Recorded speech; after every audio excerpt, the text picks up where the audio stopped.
Welcome to Catfish Weekly. I am Chad from the Fields of Water YouTube channel.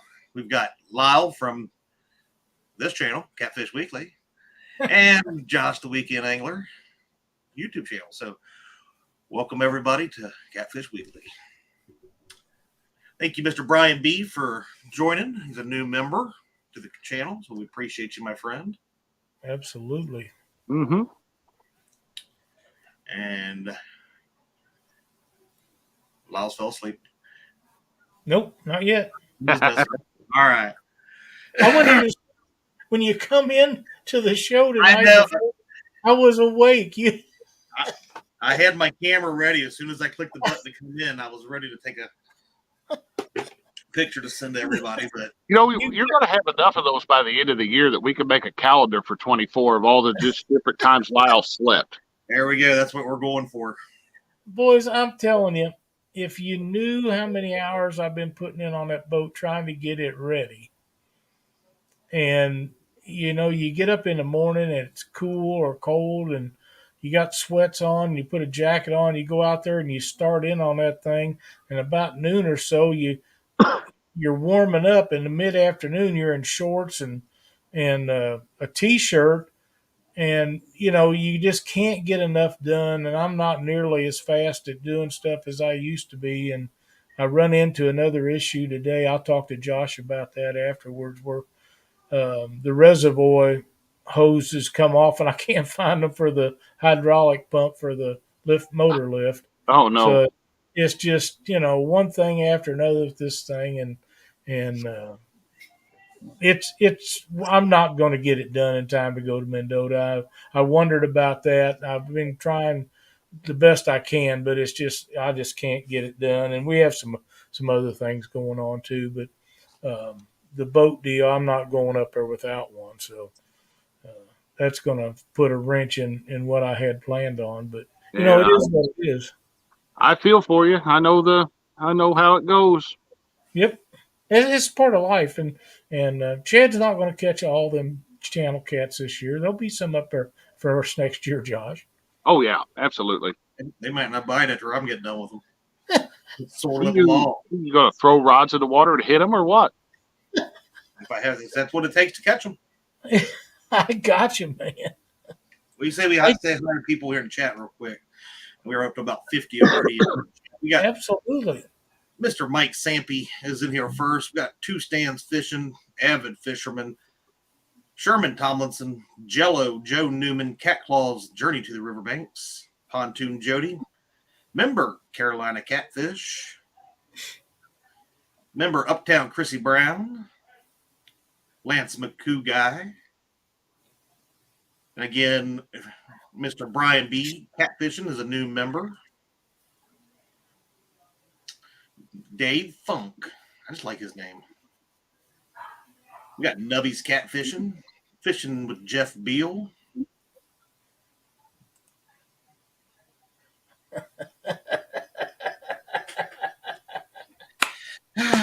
He's got a point. Catfishing Crappie. We got Brad Bex in the house. Cat Life Outdoors. Sean Abney. Let's see. Backlash Fisherman. Chucky. Crappie Day Fish On. Tim Donna. Miss Melissa. How are you doing this morning or this evening? So used to seeing Melissa in the morning. Got NJ Fishing Maniac. Early in the mornings. Early in the morning. And I'm to the bottom. Well, welcome, everybody, and thank you again for joining us tonight. Absolutely. And Chad, I have some tournament results sent in by Brad Bex. I get them pulled up here. They are from the Indiana Catfish Association from New Albany over the weekend. And fifth place was James Holcomb and Chuck Breedlove with 83.17 pounds and Big Fish of 57.77 pounds. Fourth place was Rick E. and Virgil, 85.13 pounds. Third place was Lawrence Tagler and Paul Petrowski of 97.28 pounds. Second place was my buddy Casey Tudorow and Kyle Reesner with 101.1 pounds. Marvin Greenwood, Tommy Reed, and JT McNerdy was the winners with 110.3 pounds. Congratulations. That's a great tournament results.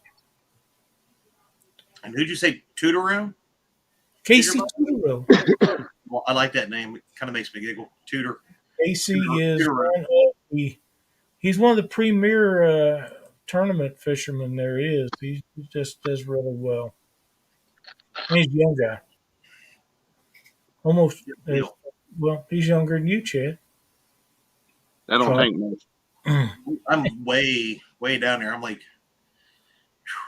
basically brand new. That's how young I am.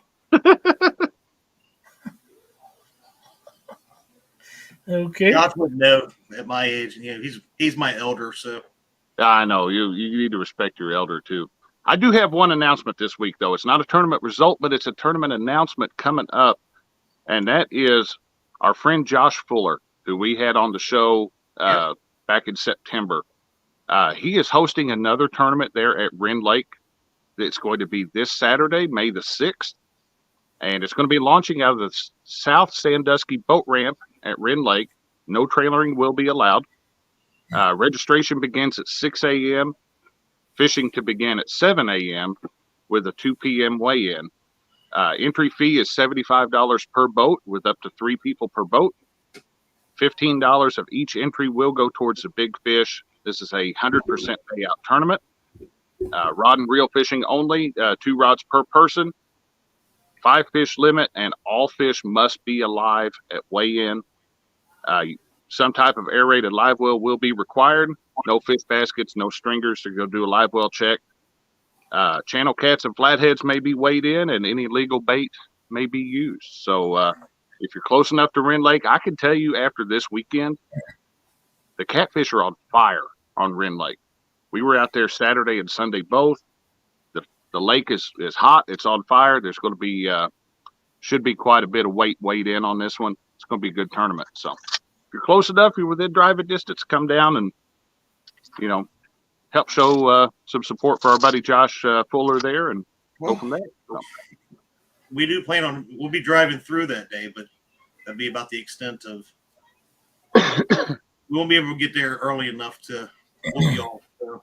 I would do it because I know I could probably tear that lake up. Never been there before, but I'd probably be like professional looking angler right that way.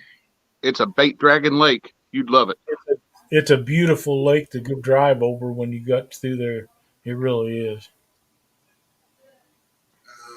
I've not fished it either. I'm gonna make it down there one day because I'm gonna make Josh I go out want to there. go crappie fishing there. What's that? I want to go crappie fishing there. They're on fire too. They have started moving up, and they're getting up into shallow water in that brush. And there's been several over 2 pound caught this week.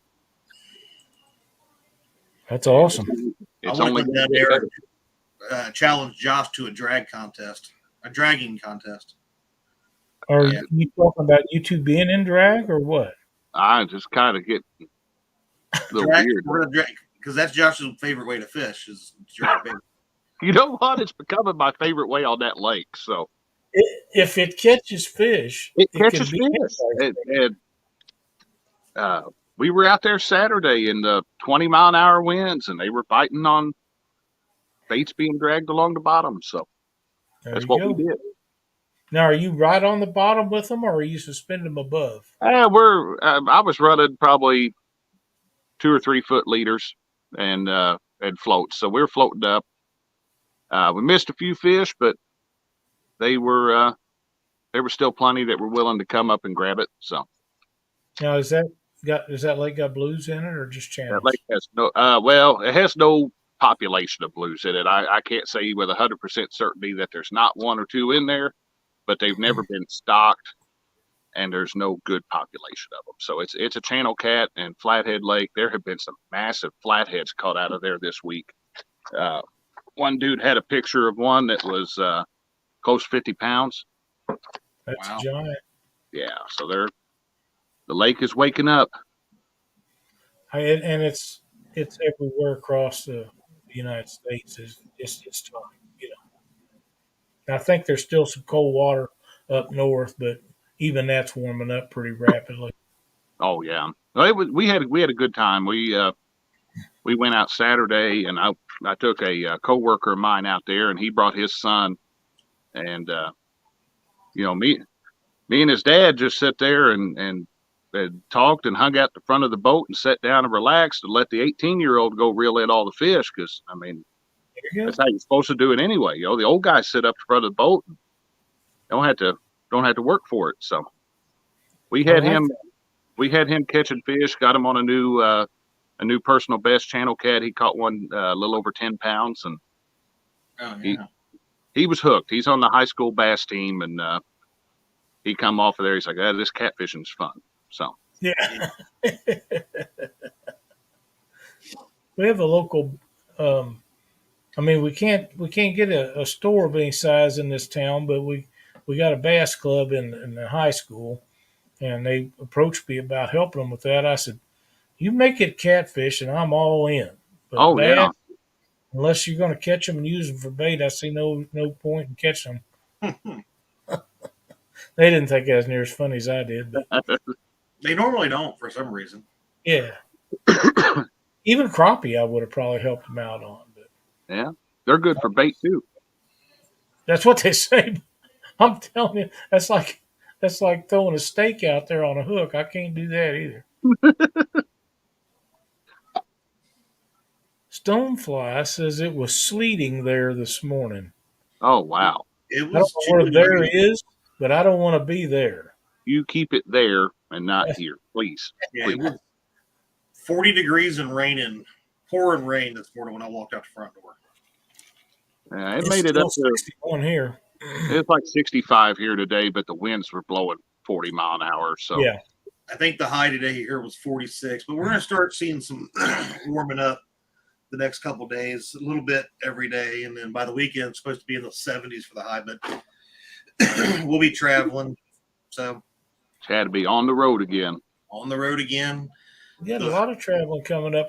To tell you the truth, Friday, Saturday, it's going to be 83 and 86 here. So Wow. Well, I know I looked at the forecast for Madison. I want to say yesterday or the day before. I think it was yesterday though. And the highs are going to be in the mid 70s, and the lows are going to be right around 52 every night. Oh man, that's perfect camping weather. It'll be nice. It's absolutely perfect. It sure beats the 95 last year. Oh, that 95 last year was horrible, and we still got time for it to change the forecast. So Well, that's God true. knows if you know somebody will send solar flares to Madison like they did last year. It was horrible. But what do you do? We'll have fun no matter what. that's right. Yeah, it's a great place to go for catch a lot of fish and have a good time. And some of the great folks that you ever want to be around will be there. So Yep. That's what makes Mendota Mendota. Is the people. Oh yeah, that's what we enjoy so much. Chasing the big channel cats is great, but getting up there and hanging out with everybody is a lot of fun. Kentucky redneck, you ain't wrong. that's a fact. Or bigger. Yeah. What's up, Dale Haslip? Seen a couple other people came in. Gray Wolf, Sean T, Palmetto. Another name I saw up there. Missy Kennedy, did you get her? I did not see Miss Kennedy. Well, she's here. Well, hello, Missy Kennedy. I think she's talking to you. Yeah. I think I know who she's talking to. It ain't me. We got Twisted Fishing TV, David Altizer, Hey, David. Buck Williams. I think Jeff Beal's got a point. I think he's saying we're being long-winded, and he's not wrong. So Yeah. Steve Ransom's made it in. Glad to see you guys all. It's awesome to have all you guys in there. Yeah. when we got to making our list out here a while back, you guys, we added a bunch of stuff on it, and one of them was tonight's topic of how to transport bait. And before we get involved with that, something that everybody needs to remember is if you're transporting bait fish from one state to the next, you need to check regulations to make Yeah. sure. Mm-hmm. If we don't want in any way to tell you to do something that's breaking the law, uh, if you break the law and transporting bait, that's on you. We're just telling you how to do it with different ways that work for us, and you know, be sure to be safe and don't get yourself in any trouble. Yeah. Right. But it's like going bait fishing, even in your, we're not even talking about, traveling like the Mendota stuff, but going to local ponds and creeks and stuff to catch bait and taking it with you on your fishing trips and stuff like that. So, Yeah. Well, and even if you're in your own state, some lakes don't allow you to yeah. bring live bait Yeah, from there's another body of some. water. I know of some lakes that will flat out ticket you if you were caught using shad, alive or not. We have that here. They had issues with them, had to eradicate them out of the lake, and they do not want them back in. So, Yeah. You just need to make sure of your surroundings and what regulations and things that's going on. Don't get yourself in trouble fishing. Although at times it becomes a job, it's supposed to be about having a good time and teaching others, share memories with them, and catch a few fish and have a good meal or two and enjoy it. You don't want to see you get in any trouble. So, who's So, oh, you got your bubble box? yeah. So, well, Mike's going to be the very first thing that I bring up. I got one just like that. Big, beautiful 30-quart angle, which I've decorated front and back. They don't come with stickers, FYI. But for especially like when it starts getting warmer and stuff, and I go actually out catching bluegill and stuff to take for flatheads, and I'll start switching over. I will start using some bluegill on the river as it warms up. I love this cooler. It's got the big mesh net. Yes, it's filthy, but it makes it very nice to not have to even worry about using a dip net or trying to reach down there and grab one. So, but these things are awesome. I took it to Mendota last year with us, where I actually bought some of the biggest nice suckers to use up there that we fished with. And I kept them for days in there, time we were up there. But something I bought at the store the other day, because I've always had those, regular bubble boxes. The Engel coolers actually make their own branded bubble box. It comes with, and I was at the bait shop this weekend and I found this, because most of them you have to have the D batteries and all that sort of thing to keep the bubblers going. This is a USB powered aerator. Nice. So on my boat, I actually don't use my. I'm trying to think. Yeah, on my boat, I actually have a. What are they called? Where you can plug them all in. I can't think of what it's called. A power bank? Power bank. Yeah. So I don't use these anymore. So I actually use batteries, and I have an inverter. Sorry. But you can actually plug this into these now. My inverter has one too. If I wanted to use it, you just power it on, and you can barely hear this thing. I don't hear it. I have it right up by the speakers now. You can barely hear this thing going, but it puts off just as much oxygen into it. So, Wow. Oh, I have a angle just like that. I've yet to use I wonder mine. where It you got was the idea for it at. well, I was looking at a Frable, quart Frable, but I believe the angle box is stronger, better made, and the Frable is $100 higher. Yeah, I was looking at when I bought this one.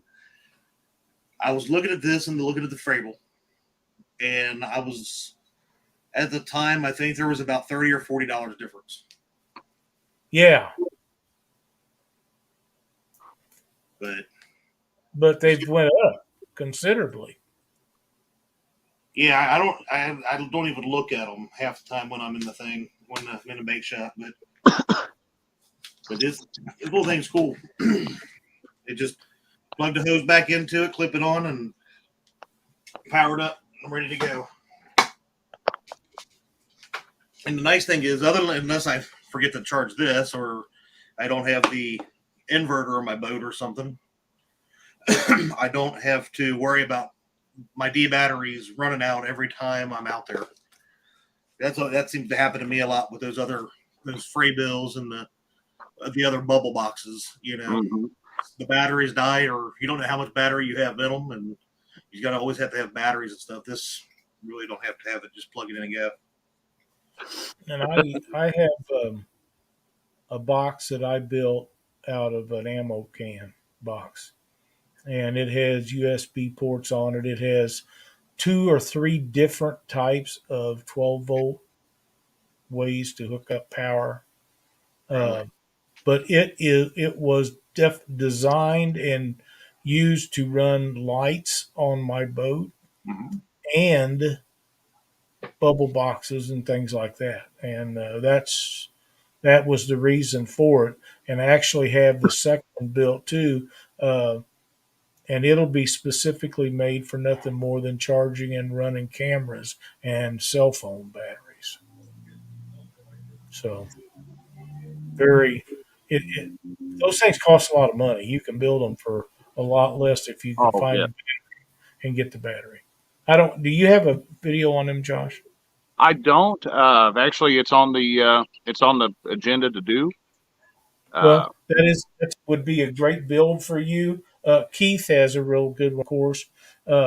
Several different projects that he done out of ammo boxes, but um, by my thing is the best switches and stuff you can get because if they get damp at all, they're Oh gone. yeah. Buy something That's, buy that's the only something problem. marine.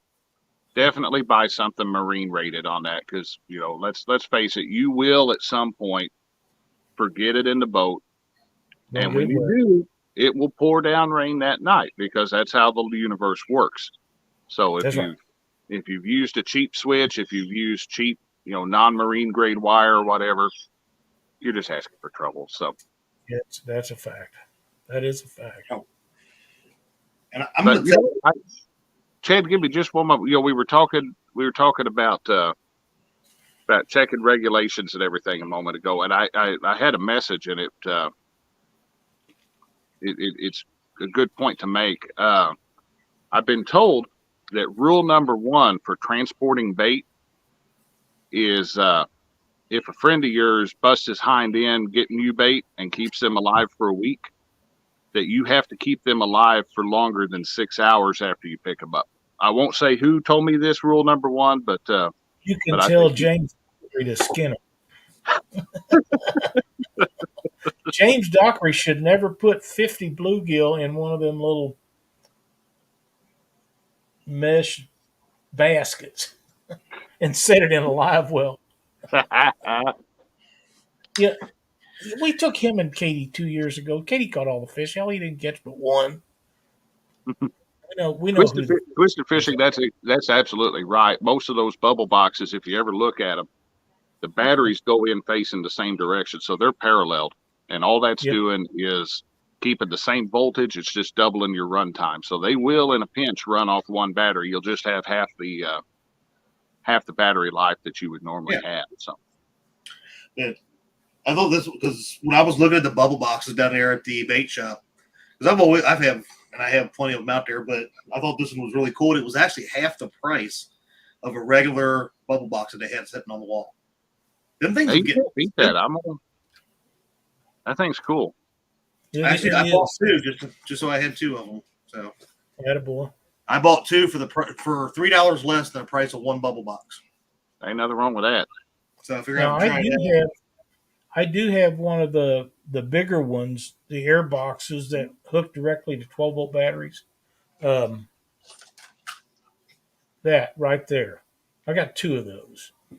I have used those in my live well in tournaments, hooked to a big stone instead of the one that they come with, Mm-hmm. and kept fish alive in hot weather all day in Memphis. That is the weak point of those boxes is the stones that they come with. They'll be about the 3/4 inch diameter round stone.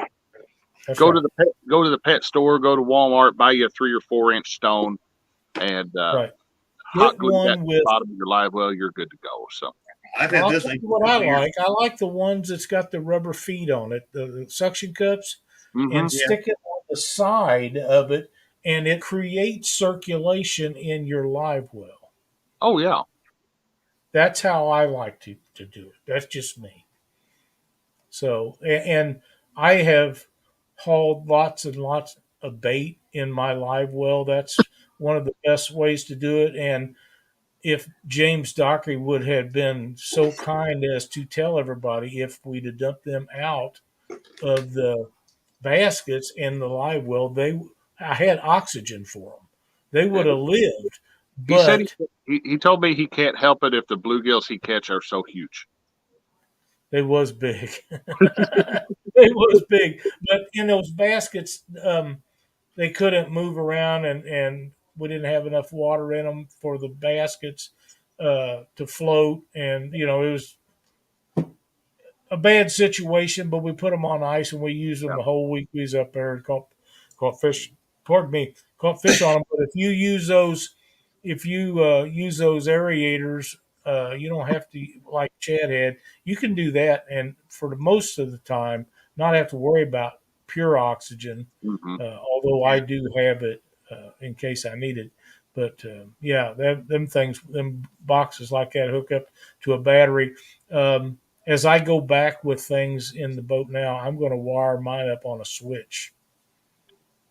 12 volt on a switch, and just I don't think I'm going to put a relay in it, but just wire it up and call it a day. And then when I need it, all I can do is hit the switch, and I don't have to worry about it. That'd be the way to go. Those stones, the 3 and 4 inch stones that you was talking about, they will go bad sitting without water in them or in water. So pick you up a spare and just have it in case. They'll plug up. They're not very expensive. No, they're cheap. They're a couple dollars. So yeah. Yep, that's fact. That was the other thing that I was going to bring up too, Lyle, that I had is that I used in my. I like those. I've had this one for probably 2 or 3 years. Yeah. Well, the one I've got is so old that the decal on the top of it tells what brand and everything it is. You can't read it. It's sun bleached. It's just go. So, but yeah, that's live wells work great for that. And they're with bluegill and stuff, you don't have to worry about them swimming around and red nosing like you do shad. Shad, you just, unless you got a round tank, you can't keep them. No. And let's face it, it's hard to keep them over 24 hours anyhow. It is. You got to understand, from a moment a shad is born, he is looking for a way to die. Yeah. He is trying. His life goal is to find a way to die. That's a fact. And they will do it. So, yep. A lot of time with shad, if you're going to try to keep shad alive for a little bit longer, get some non-iodized salt your water to kind of harden up their scales a little bit, and kind of reduces their stress. So, I mean, they're still not going to last as long as like a bluegill would, but you can get a little bit longer out of them. So, I did see the other question we had up. I want to say that AquaSafe is what we bought. It's whatever the pet department at Walmart sells. because it's That's what cheap I and it use. works. So, It works good and it doesn't cost much money. That's yep. exactly right. Yep. That I buy the biggest container of it they have at whatever store I'm at when I'm getting it. You know, if the little bitty ones are all they got, then that's what I'll get 2 or 3 of them. And if they got them great big ones, I usually get a couple of those because I use a lot of it. Well, that no, one thing I always have done too is if I'm running like tap water, is letting it sit out for a while. You know, depending on how much, 12 to 24 hours. I can get it the day, fill it up the day before, and a lot of those chemicals will actually evaporate into the air. So, but I also use this. That's good stuff. Oh yeah, better bait. That's I like good that. stuff. Yep. David Altizer says, "Why do the scales fall off?" Who wants to tackle that? Shad are fragile fish. Stress is Stress. a lot. And if you, I've been told, and I have not tried this, but the person who told me this, I trust. And if they say it works, then I'm going to have to go ahead and say it works. They will bring their shad in and put them in a separate bucket of water, basically rinse them, pull them out, and then put them into their bait tank. That way, they'll leave them in there for 10 to 15 minutes just so any scales that they're going to shed go off in that water. They get them out, and they're going into clean water and without all that gunk around. They'll poop in there and they'll shed their scales and they'll leave ammonia smells and all. You get rid of all that. Get rid of all that. Put them in your live well or bait tank or whatever it is you're putting them in, and I even do that with bluegill.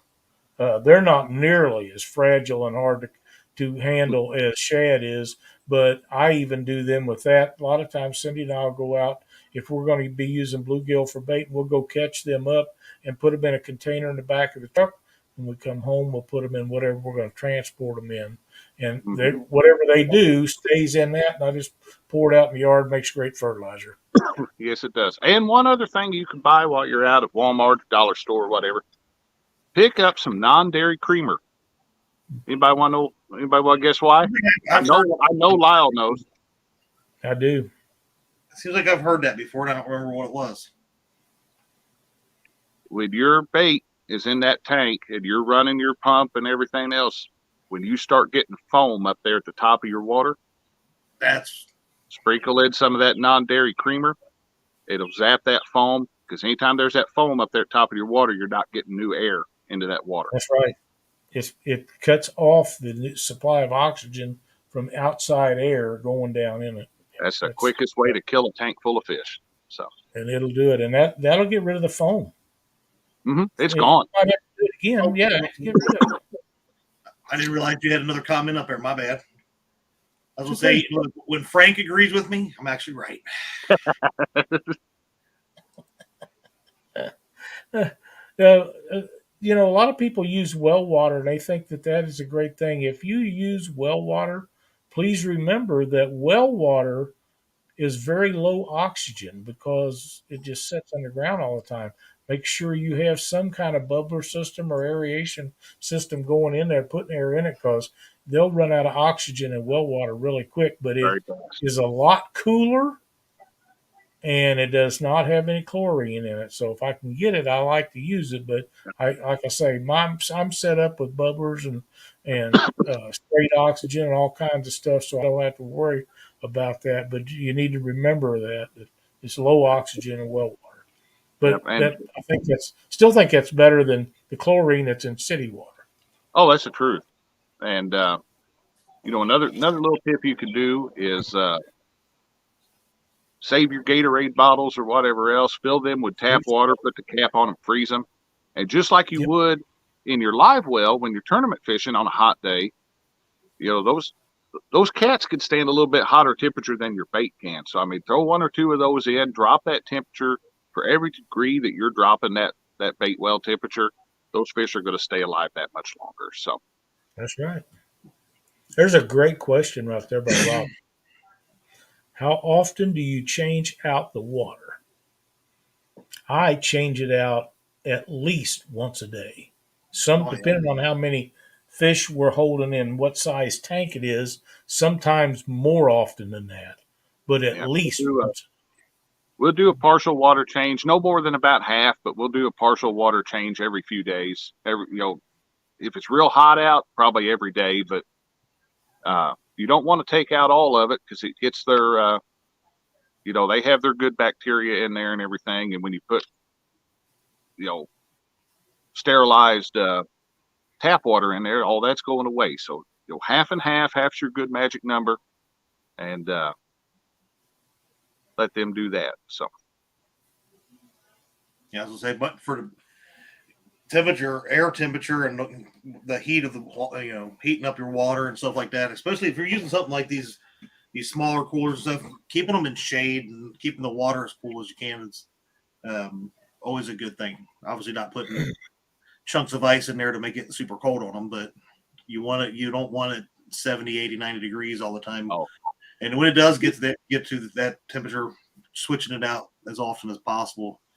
Like maybe, if I'm out on the water, I might recycle that whole thing throughout the whole day. But at least once a day out in the heat. This time of year, like right now, 46 degrees, I think that water is going to be good for. it'd be good for a while. So. Yep. Steve Ransom says, for oxygen, is an air pump better than a bubbler? I use the terms interchangeably. To me, those two are the same thing. I think so too. Oxygen. So now I do use oxygen. Now straight oxygen. Well, but I don't use medical oxygen. I used to because I had access to it, but they've restricted that to where it's really hard to come by now. So just oxygen for acetylene torch set, and I've got the little bottles, a couple of them. And if when we're tournament fishing or something, I have them both filled up. And if you're there 1 or 2 days, you run them. And just all you got to do is turn it on the very lowest setting the regulator has. That's all you need, because the water has some oxygen in it to start with, and just let it go. And that's why I like when we was talking about the stones that have the suction cups on it, and set it on the end of the live well, and it'll shoot oxygen. Because if not, the bigger fish, they're going to stick their face right up there where it's at. The dominant fish is like dominant anything. They're going to get all that oxygen they want, and the rest of them, to hell with them. That's kind of the way they feel. But if you can blow it through the entire tank, they'll all be. Looking at, I saw one a second ago and I've lost it there, but. Yeah, I'll go back and see if I see anything. There was a real good one. I think. Yeah, one of the quickest things you got to remember: anytime those fish are relieving themselves in that water, they're putting ammonia in it. Ammonia will kill your fish. So I mean, the only surefire way to get rid of that ammonia is to do a water change. So. Yeah, if you're talking like out back, I have. I finally got to go. I got my 275 gallon. I got the mold tank they have. They used to move like oils and stuff like that in them at one point in time, but something like that, yeah, I would. Mark, that's a good idea there. Yeah, changing some treated water. Both Marks have good ideas here. So yeah. Yep, I agree. Oh, I've seen some really nice tanks built out of old freezer chests. Yep, they make good ones. Yeah.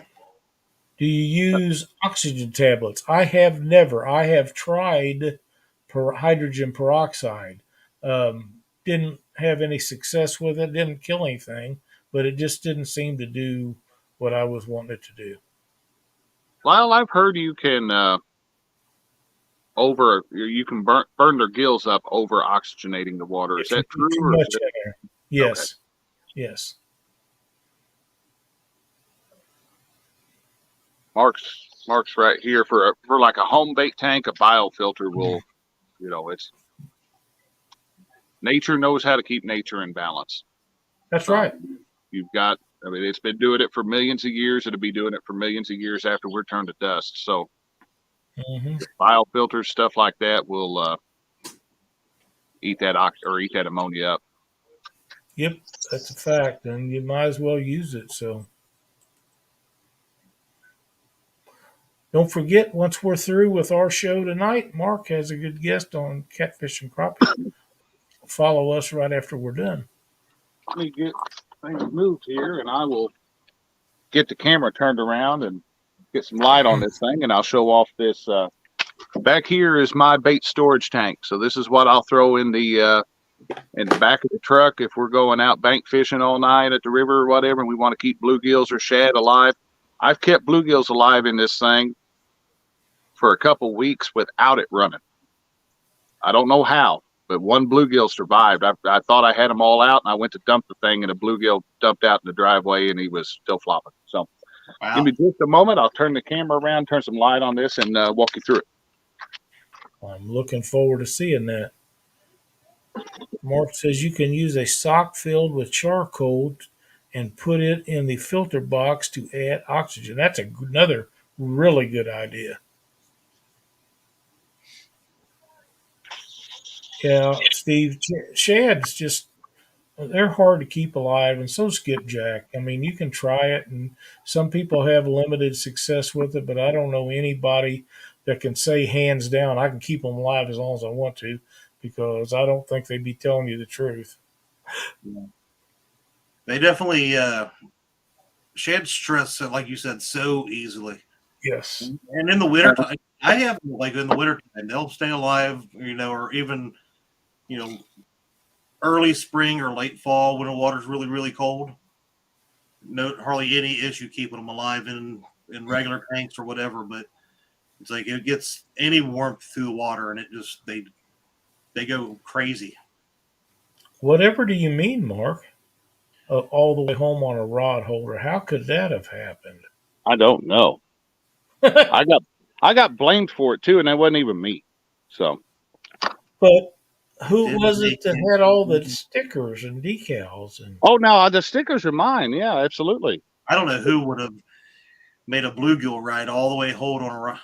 I mean, it may or may not have been one of my bluegill, but it wasn't me to put it there. So, well, whoever it was, I would say they should probably be ashamed of themselves, but they're probably not. They're not. Yeah, they probably won't.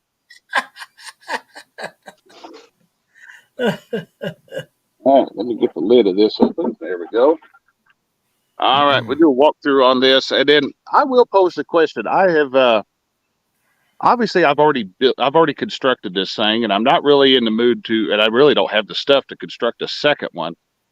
But if somebody wanted this as a short tip Saturday, I could do a walkthrough and explain how I built it, and probably draw up some stuff and parts lists. So we'll let everybody take a look at it. Starting out, we've got our filler, and that's just a PVC tee with some holes drilled in it. I also put in a threaded fitting, and what that is, that lets you, every once in a while, once you're filling this thing, it'll clog up with a bunch of trash. This way you take that screw-in plug out, and that thing, it'll blow all that trash out of there, or you can get a toothbrush or something up in there to clean it out. But I just put a garden hose fitting on the other end, and the bay liner has a receptacle attached to the aerator pump that lets me plumb that in if I need to. Down there on the bottom, that's a base for an old pump. I don't really use that one anymore. It's an optional one that I still can throw in, and I've got a bar that goes along this back wall that just throws a little bit more water. And down here is the homemade intake for the pump. Let's see, get that. See, it's just a standard 500 GPH Tsunami aerator pump, and I took that's probably 4-inch piece of PVC and just marked it and cut out, skeletonized it there. And this is pond pre-filter. You can buy it at Walmart or Menards or just about anywhere. Oh, Menards. Shove that in there. Shove the cap over the end, and any water that wants to go to that pump has to go through that screen filter. So that's your first filter on this bait tank. That's coarse enough that it's going to catch the scales. It's going to grab scales. Yeah. And then we come out to the pump, which plumbs up to, this is a $25 water filter from the big box, probably Menards. It's a Omni Filter OB1. So it goes into there. It gets filtered through the filter element, comes out,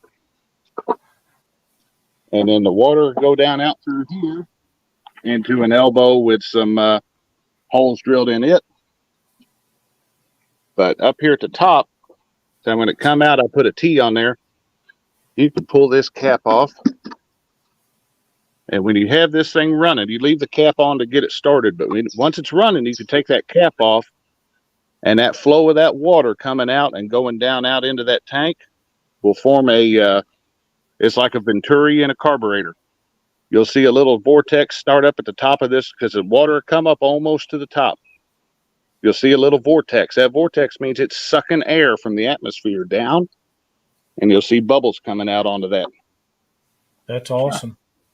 Your big filter there, do you have a filter in that? I do. I may not at the moment. Well, here's something that I do. You know the black rock that people put in aquariums? No filter at the moment. I think it clogged last time we were out. And yes, I do know that black rock. I take that black rock and I put it in there about 2/3 of the way up on my filter system. And that's the only filter I got. It'll work all day, and at night you just spread it out on something and wash it off with a garden hose and put it right back in there. It's still good. Oh, that'd work good. Now it'll clean up Mississippi River water in about 30 minutes. That's about how this would do with the filter element in it. I filled this thing. We've used this anytime I fish like a river catfish tournament in the Champion, because the live well on it, it's a bass boat. Live well's meant for 5 bass, not bunch of cats. Right. This thing fits between the seats in the Champion, so it becomes the tournament live well. We've had pretty good limit in here before. They weren't happy, but they were alive. And one thing I will say, and I need to do it. When I built this thing, I didn't take into account that I didn't put a drain in it. And so what I have done in the past, I just shove a bucket down there and start bailing it out. That's how I do my water changes if it's in the Champion, because there's no inlet. But I ought to put a drain in this thing where it'll at least drain out the floor of the boat or something. And probably, I don't know if that lid's shut or not. Probably that lid could stand to be filled with maybe some spray foam or some pink foam or something, just to help, because with this thing being black, it could help keep it a little bit cooler. Josh, you know what? The best thing I did, I have something similar. I bought a Tractor Supply tote box, kind of like that. Yeah. And when I built mine doesn't have all that plumbing and stuff you had. I did an 800 in and an 800 out, so I could, when I want to change the water out, I can do it pretty even and pretty quick. But what I did was I bought some of that spray ready to paint, and I think it was the ready dip kind. The spray. Okay. And what I did, I bought the solid white when I built this, and literally in 90-degree days, you can walk up and put your hands down on it, and it's just barely warm. Oh, nice. Very nice. It keeps it so much cooler. It keeps the water cooler and all that. That might be something you think about doing. And like, mine was solid black too. It was a Tractor Supply, I think it was like 66-gallon tote.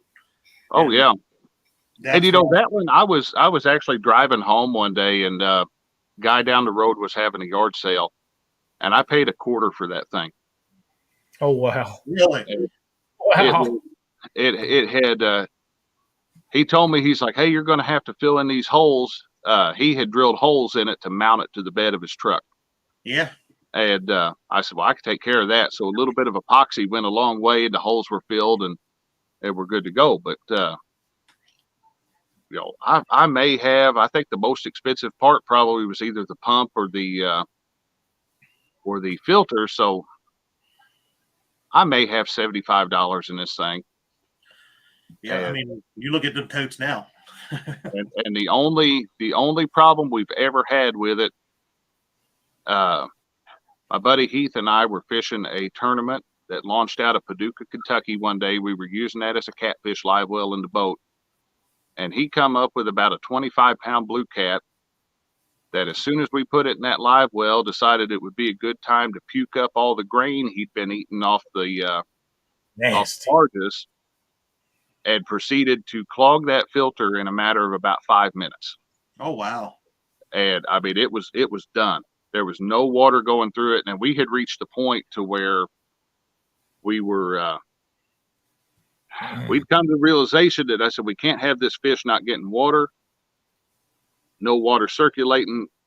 If we have to, we'll turn that fish loose as opposed to letting him die. But I hadn't brought the filter wrench with me to get that filter canister off.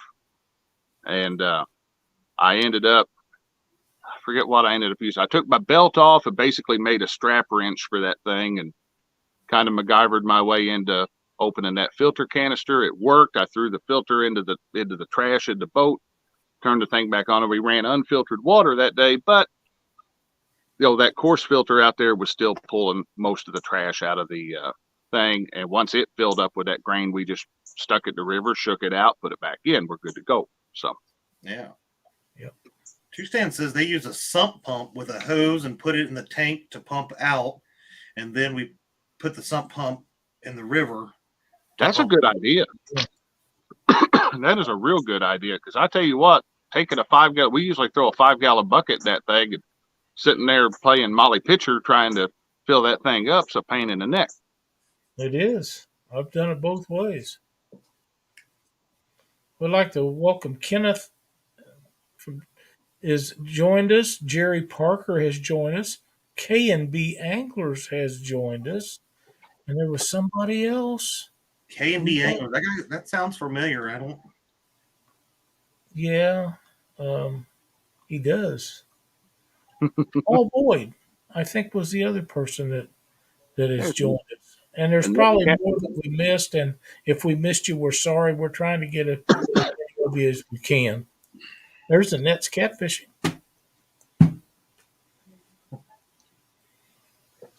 But that's a great. I've got one of those black ones like that I used for a live well years and years ago. Now it's got wheels on it to roll it around. You know, oh, that's even better. Yeah. Yeah, it's got a big extendable handle. You better be careful. You have a tote like that, turn on all those pumps and everything, and James Dockery think you made him a jacuzzi. James Dockery uses hot tub as a live well, and Katie he does use Katie's hot tub as a bait tank. He does. That does happen. The other thing I've got is a 110-gallon truck box sitting in my backyard. If somebody is interested in, I make somebody a heck of a deal on a live well because it's set up for that. It's got an overflow and an in and an out. I'm sure the pumps need to be replaced. Been sitting for 3 or 4 years, but it's just sitting in my yard and needs a home. I built one like that out of a truck bed box for the Bayliner because it's a wide enough boat and there's room in the back to drop that thing down. Mine's 60 inches long. And if you start looking, a lot of those truck boxes where the part where they ride the bed rail, there's a little bit of a lip. And that lip is usually just wide enough to mount one of those 12-volt bubble boxes like Chad was showing earlier.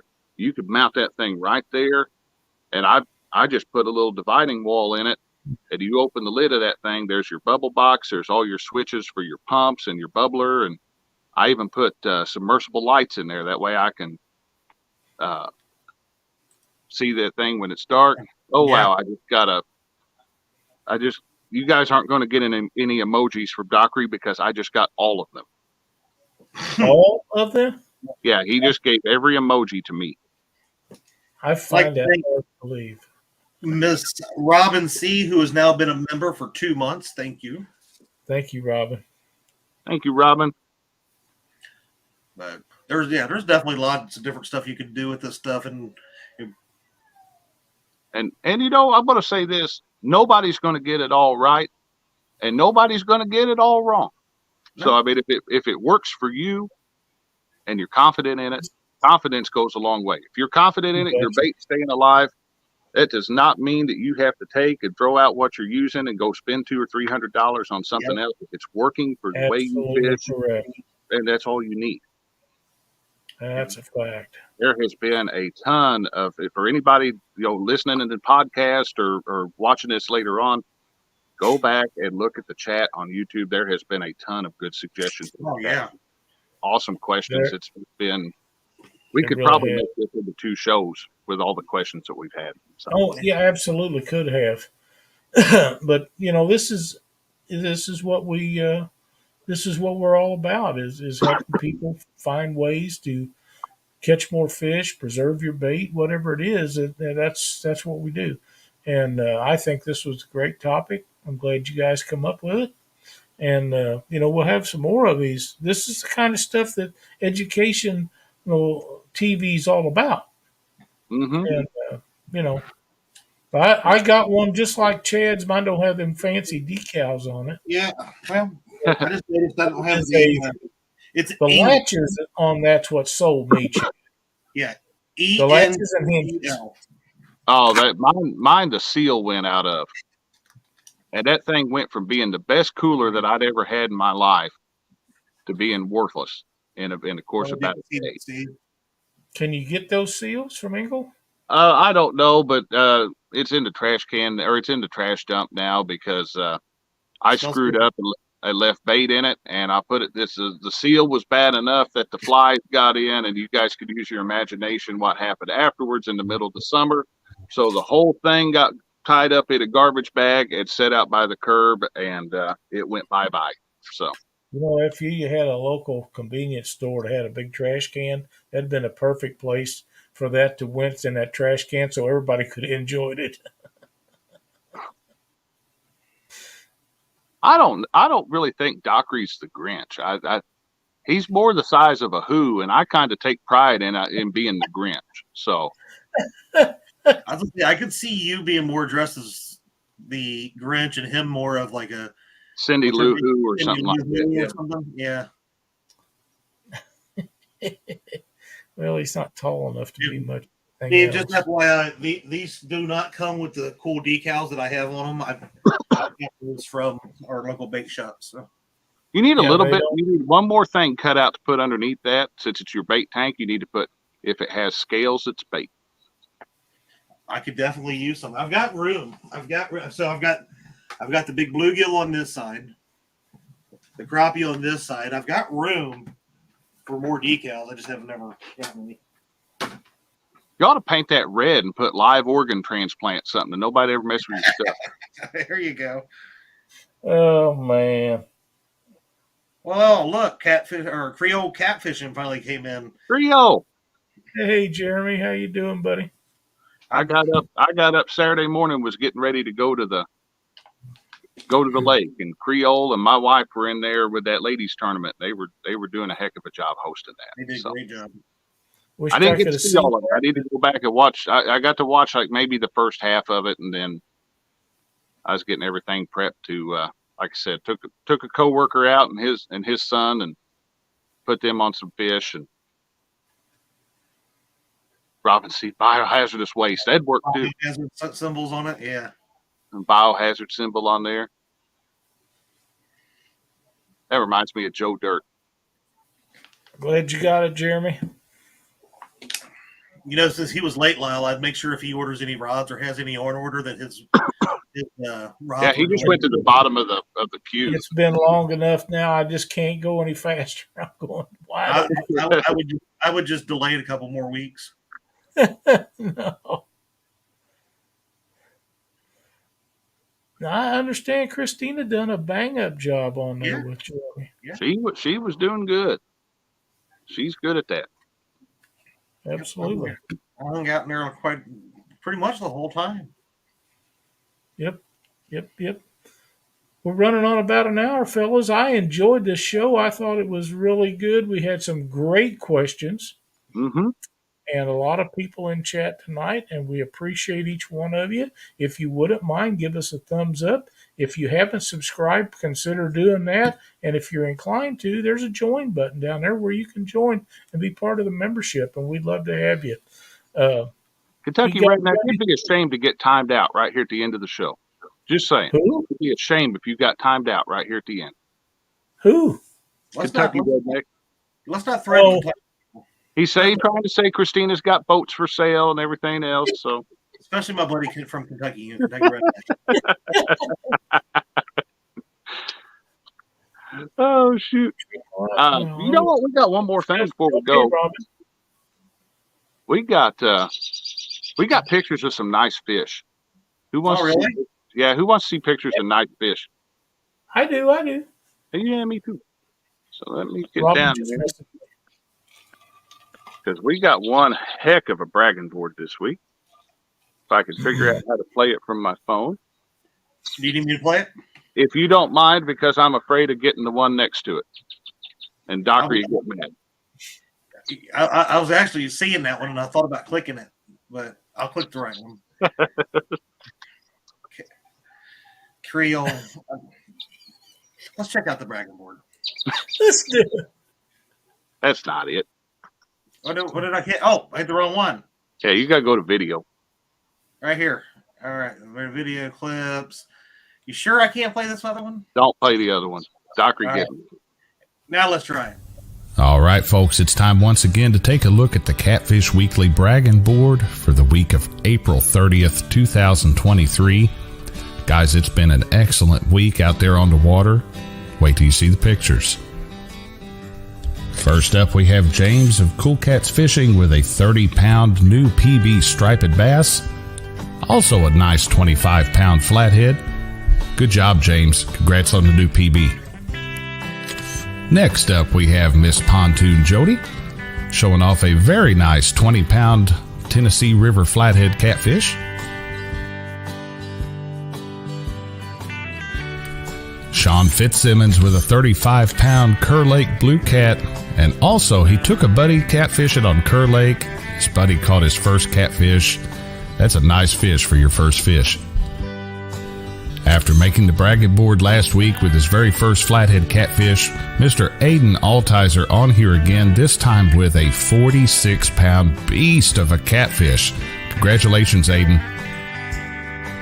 Shannon and Tanner Wallace spent some time out on the boat with me this weekend. We were dragging baits on Rend Lake, and Tanner come up with a 10.5-pound new personal best channel catfish. Congratulations. Our good friend James Dockery sent this picture in of his buddy Braden, who come up with a real nice bluegill this weekend. Congratulations, Braden. Great job. Great fish. And now for the much more lovable side of the Dunnigan family, here's my beautiful wife Christina with an awesome stringer of channel cats, and my wonderful daughter Caitlin with a nice Rend Lake crappie. Our buddy Lance McCouguy, the Hawaiian fisherman, sent in this picture of Audra with her new PB channel cat. Congratulations, Audra.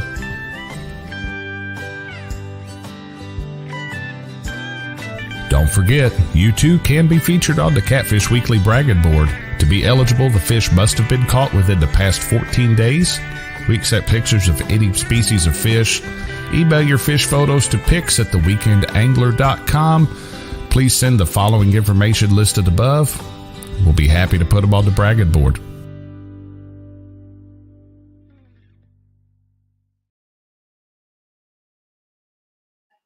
Well done, Josh. Got some nice fish this week. Heck It yeah. was very nice.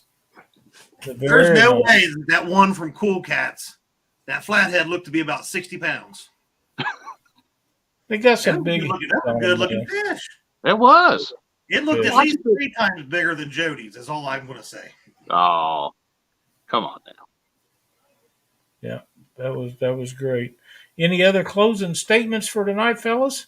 We got nothing. Go over and check out Mr. Mark from Catfish and Yep. Crappie. Go see Absolutely. Mark. Tell him we sent you over there and give him a hard time. So We will be Thursday night. Chad will be on the bait shop, followed by the Mark and I with the Panfish Nation show, and then we'll be back here next Monday night with Catfish Weekly. Thanks everybody for watching. We'll see you next week. Have a good week, everybody.